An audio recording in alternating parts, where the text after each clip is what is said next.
बिस्मिल्लाहिर्रहमानिर्रहीम। अस्सलाम वालेकुम। मैं हूँ अजीहा ज़री। उंदलस न्यूज़ में खुशामदीद।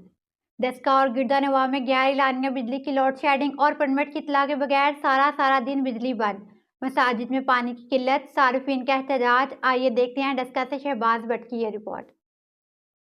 डस्का और गिरदानवां में मौसम सरमा में बिजली की तारों और फीडर्स की मेंटेनेंस की मद में बिजली की बंदिश का सिलसिला जारी है। बिजली की बंदिश पर अवाम और तजारती हल्के बिलबिला उठे और गैपको के खिलाफ सरापा एहतजाज बन गए।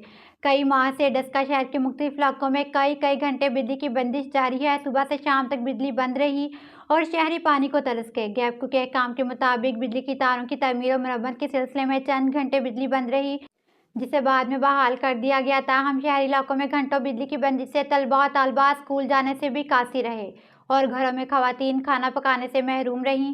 मौसम सरमा में बिजली की घंटों बंदिश से कारोबारी हल्के भी परेशान। शहरियों का कहना है कि गैपको काम को सार्फिन की मुश्किलात को मद्देनजर रखते हुए इकदामात करने चाहिए।